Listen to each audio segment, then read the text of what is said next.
I have watched many warriors die before the battle even begins, not from wounds, not from ambush, but from their own impatience. Their breath quickens. Their eyes dart toward the prize. They see movement and mistake it for opportunity. They act before understanding. They chase before seeing. And in that haste, they dig their own grave. I do not call this bravery. I call it blindness. To rush is to abandon foresight. To act without waiting is to enter a battle you don't yet understand. And a battle you do not understand is already lost. The foolish man cannot sit still. Stillness terrifies him. He thinks action is always strength, that movement equals power. But true power is knowing when not to move. A strategist understands the terrain, the weather, the rhythm of the enemy. He studies the field so thoroughly that when he finally moves, the outcome is already written. Waiting is not weakness. It is the sharpening of the sword before the strike. It is the tightening of the bow before the arrow sings. It is control, pure and silent. The fool sees stillness and assumes nothing is happening. But in truth, the entire battle is being shaped in the shadows. I do not fear the man who swings first. I fear the one who watches, the one who stands unmoved while the world flails around him. Because that man, the patient one, he is not waiting because he's lost. He is waiting because you have already lost, and you don't even know it yet. Most people rush because they are afraid of missing out, afraid of being left behind, afraid that silence means failure. But fear is the enemy's greatest ally. If I can make you react, I don't have to fight you. I just have to lead you. That's why I study my enemies, not to attack, but to let them attack wrong. I offer them distractions. I give them half-truths. And like moths to flame, they race into the trap they lit themselves. They think speed is strength, but speed without timing is noise. It is the difference between a blade and a flailing stick. Have you ever noticed who speaks first in a tense negotiation? Who blinks first in a staring contest? Who apologizes first in a power game? The one who moves first often loses the advantage. In war, in business, in love, the principle is the same. If you always need to respond, you are not in control. You are being pulled by every emotion, every reaction, every noise. You are not making choices. You are being moved. I move when the ground beneath the enemy begins to crack. I move when their arrogance blinds them. I move when their rhythm becomes predictable. I do not move because the opportunity appears. I move because I made the opportunity appear. Patience is not passive. It is active resistance. It is the discipline to endure discomfort without breaking formation. The fool breaks ranks because he cannot tolerate uncertainty. But the strategist embraces uncertainty and makes it his weapon. While others rush to be seen, I remain unseen, and therefore undefeated. They waste their energy trying to conquer appearances, but I wait, and I conquer outcomes. There is no virtue in rushing to failure, and no shame in watching until the pattern reveals itself. If you move before the trap is visible, you become the bait. I have learned that some of the greatest victories come not from the sword, but from the refusal to draw it until the moment is perfect. The foolish want victory now. The wise want victory inevitable. And so, I do not chase the enemy. I let them chase illusions.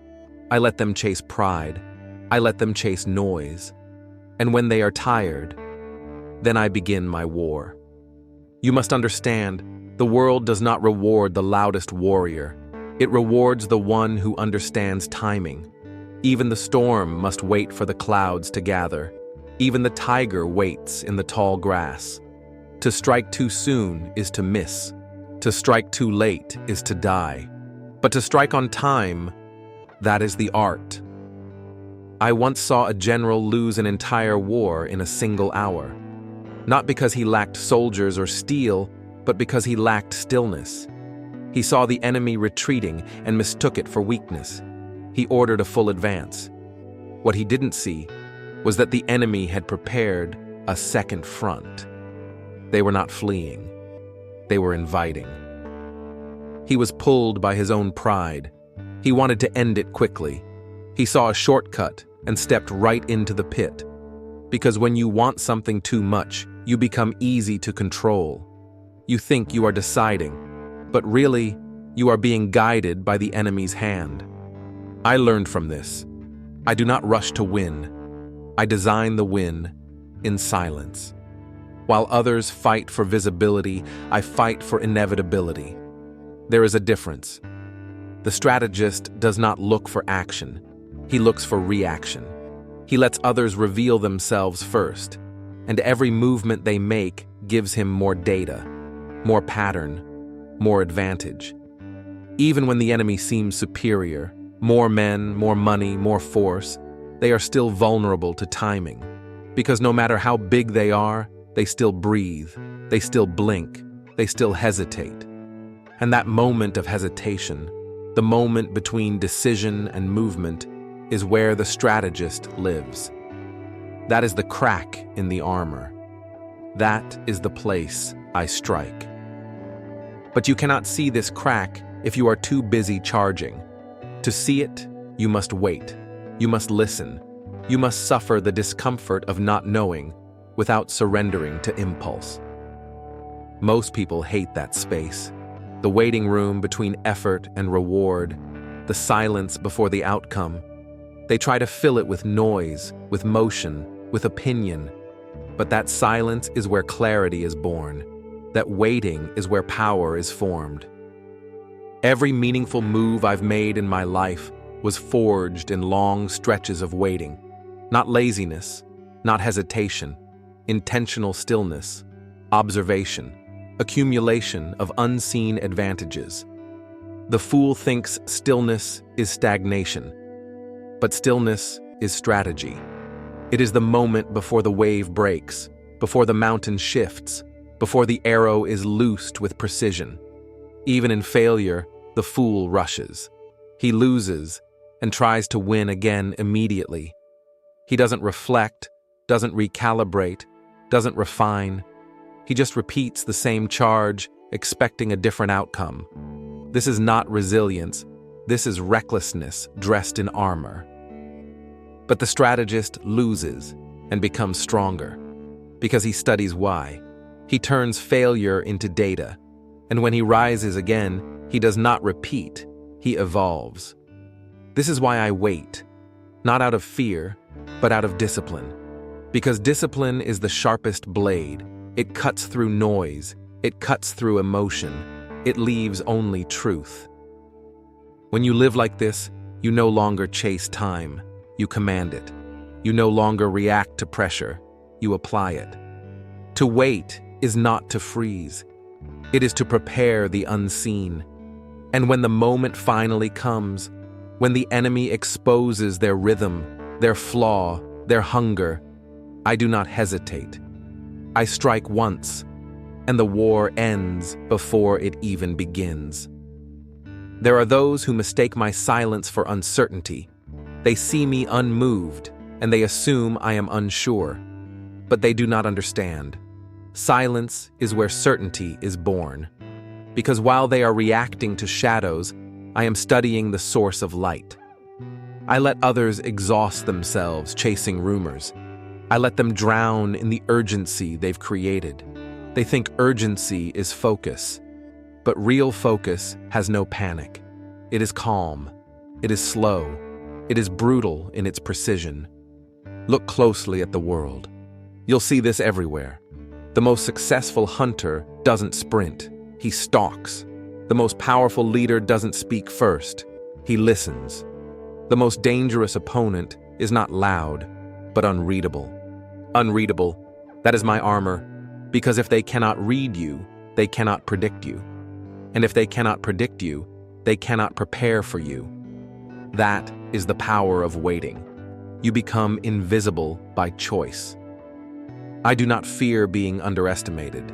In fact, I welcome it. Because the moment they believe you are slow, soft, hesitant, they reveal their real face. And that's when I strike. A fool reveals his strategy too soon. He shows his strength too early. He lets his desire become visible. And once I see what you want, I can control what you'll do to get it. You show me your ambition. I offer a shortcut. You show me your fear. I offer relief. You show me your need to win. I offer an easy victory. And every time you rush toward it, you're stepping into the web I've already spun. This is how I've won battles without lifting a blade, by waiting until the enemy believes they're winning, because there is no defense stronger than letting them build confidence in a false victory. In that space, I do not need to overpower you. I simply reveal the trap you set for yourself. Think about this. How many times in your life have you rushed into something because it felt urgent? A relationship, a deal, a fight. And how many times did that urgency become regret? We act fast when we want relief more than we want results. We choose now over right, and we pay the price later in silence. That's why the strategist must train the heart to wait. Not the body, the heart. Because it is the heart that gets anxious. It is the heart that demands resolution. But if you can keep your heart still while the world moves, you will always act from strength, not from need. I've watched kings lose empires because they couldn't wait one more week. I've seen masters of war fall because they needed to prove something instead of win something. And I've buried warriors who fought when they should have listened. So now I train others to see differently. Don't ask, what can I do today? Ask, what should be done and when? Because power is not in doing. It is in doing at the exact right moment.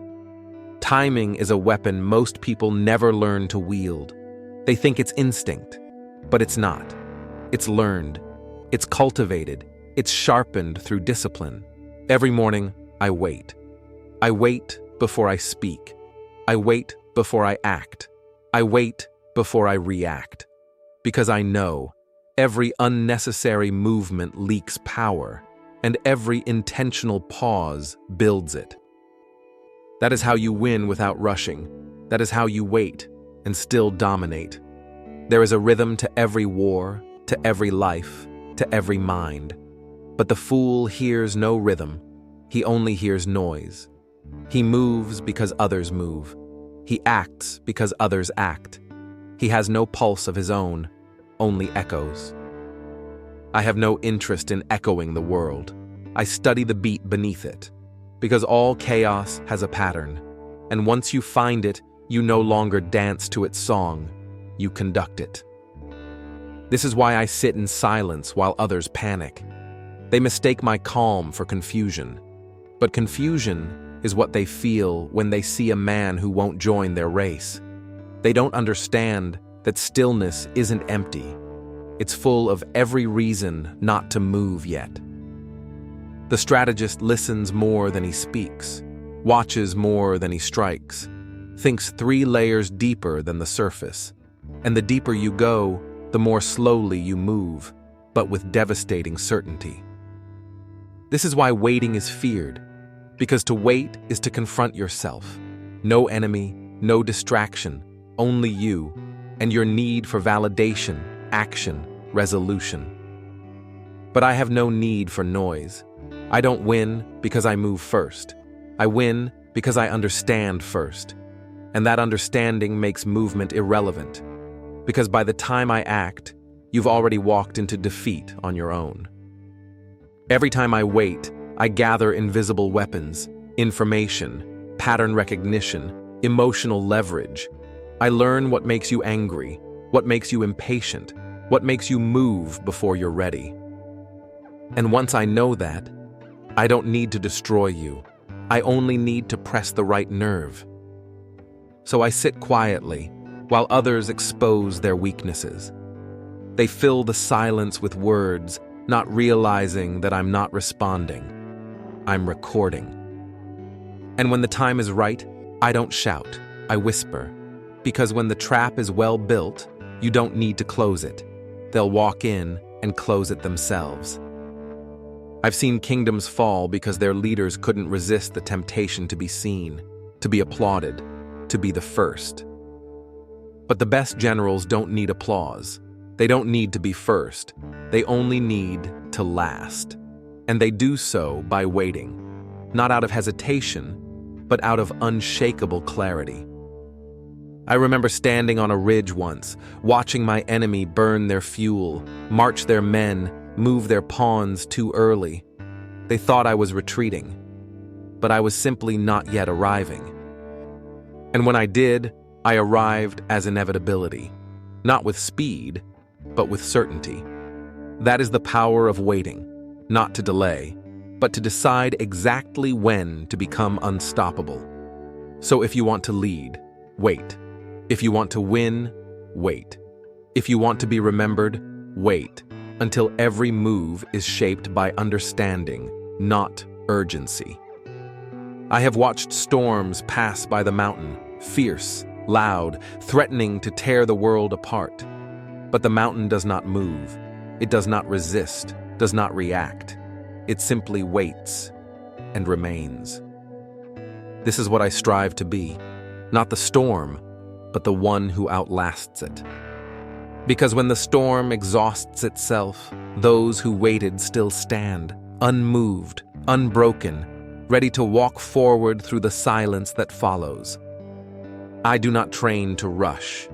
I train to observe. The eyes are weapons. So is the breath. So is restraint. Most people ignore this.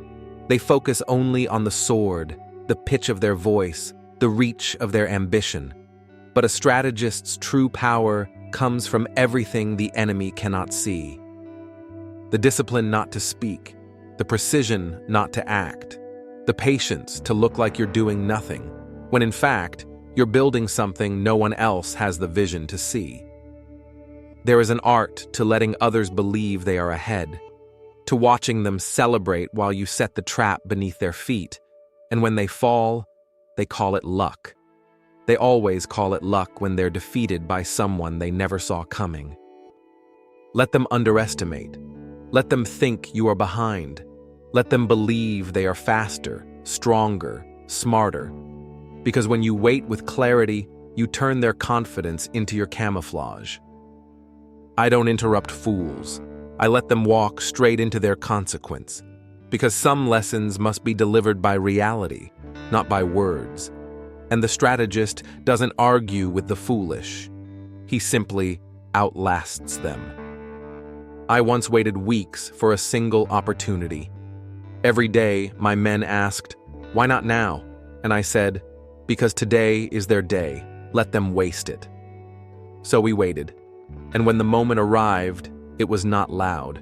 It was a single crack in their pattern, a hesitation. And in that space, we ended the war. Because one well-timed action is stronger than 1,000 impulsive ones. Understand this. The world is full of movement, but very little progress. Noise without substance, chatter without clarity, action without direction. If you can resist the pull to join that noise, you become different. You become dangerous. Because your energy isn't wasted. It's stored, like fire behind a dam, ready to flood the moment the gates open. Most people are too tired to win because they're too busy trying to look like winners. But I save my strength. I don't fight for attention. I fight for outcomes. And outcomes don't care about speed. They care about timing. So I will keep waiting. Not forever. Just long enough to be certain.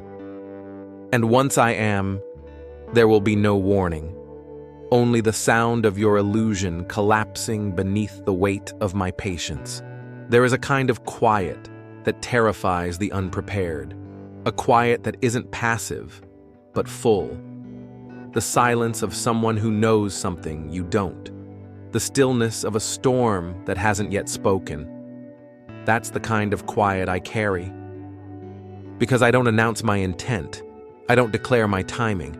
I let my presence be the only signal, calm, unreadable, inevitable. People think power is in momentum, but momentum can be manufactured. It can be faked, exaggerated, manipulated. True power, it doesn't need motion. It sits, patiently gathering force until even the earth beneath it begins to shift. Every great victory I've ever known came not from chasing, but from allowing the enemy to chase themselves into exhaustion. It's a principle older than war itself. Let the impatient burn their own fire. Let the loud reveal their position. Let the desperate run until they forget what they were running for. Because while they run in circles, I walk in lines. I walk with purpose. And I arrive where they meant to go, but couldn't, because they rushed past the door before it opened. Impatience is expensive. It costs energy, clarity, trust. But worst of all, it costs position. Every time you move without cause, you leave something unguarded. And I see it. I see the cracks, the gaps, the blind spots. And that is when I become the wind, entering without a sound, unseen, unstoppable. Some call this manipulation. I call it mastery, not of others, but of myself. Because to wait like this, to hold your fire when every part of you wants to strike, takes more strength than most men ever learn to hold. I've sat in rooms full of noise, smiles hiding threats, agendas dressed as generosity, and I've said nothing, because you only hear the truth when you stop speaking long enough for the mask to fall. Let them talk, let them explain, let them promise. The longer they speak, the more their strategy becomes transparent. And the more transparent they become, the more invisible I become. This is how a strategist wins, not by force, but by making the enemy overextend, overestimate, overexpose. A battle is not always won on the battlefield. Sometimes it is won in the hour before dawn, while others sleep, and I am watching, still, silent, awake. Most men want the spotlight. I want the shadows, because in the shadows, you see what light refuses to show. When you're not trying to be seen, you see more. You hear the hesitation in their voice, the flicker in their eyes, the pauses that betray uncertainty. You see fear dressed as confidence. You see chaos disguised as urgency. And once you see these things, you don't need to fight them. You just let them keep talking. I've built entire strategies from a single breath someone didn't take, from the moment someone glanced away, from the need in their tone when they said, "I'm not worried." Because everything people try to hide leaks when they rush. The more they move, the more they reveal. And I collect every fragment, like arrows before battle, to be used when the timing is right. You want to master your enemies? First, master your reactions. They want to provoke you, rush you, pull you out of your rhythm. Because once you move on their terms, you no longer belong to yourself. You belong to the moment, and they own the moment. That's why I train myself to wait even when my blood wants to surge forward. Even when my pride screams for a reply. Even when everything in me says, "Now, do it now." Because that voice is not strategy. That voice is ego. And ego is the first soldier to die. Let others act from ego. Let them show how much they care about being right, about being fast, about being first. They can have all of that. I will take the win. And when the dust clears, when they are standing in the ruins of their rushed decisions, they will look around and realize I never fought them. I just never played their game. Because I don't want your applause. I want your weakness. Not to exploit, but to understand. Because once I understand you better than you understand yourself, the battle is already over. All I have to do is wait for the exact moment you realize it. And now, the final truth. The one I've lived by long before swords were drawn or names were remembered. A fool rushes because he thinks the moment will disappear. A strategist waits because he knows he is the moment. This is the difference between urgency and inevitability. One burns fast, then fades. The other builds slowly and cannot be stopped. When you master patience, you stop living in reaction to the world. You begin to shape it. You no longer chase opportunity. You create it. Because all great things, victories, empires, inner peace, they do not arrive in a hurry. They arrive through alignment. The alignment of timing and action, of preparation and opportunity, of discipline and clarity. You don't become powerful by moving fast. You become powerful by moving last. Not because you were behind, but because you were waiting for everyone else to reveal their limits. When they're out of breath, you still have wind. When they're out of arrows, you haven't drawn your bow. When they've burned their maps, you're just beginning to chart the terrain. This is not a tactic. It is a way of life. It shows up in how you speak, less to impress, more to observe. In how you walk, not racing, but arriving. In how you face conflict, not flinching, not fleeing, but seeing it for what it is, a test of patience, not just power. Because every opponent you meet will try to make you move first, react first, flinch first. Why? Because deep down, they know the one who moves last moves with everything. So let them run, let them shout, let them celebrate before the finish line. You will remain in motionless clarity, and when you move, the world will feel it. Not because you were loud, but because you were inevitable. I am not here to win quickly. I am here to win completely, not just in the field, but in the mind of every opponent who realizes, too late, that I had already decided the ending before they made their first move. So remember, a fool rushes, a strategist waits, and I never rush. I watch, I wait, I win.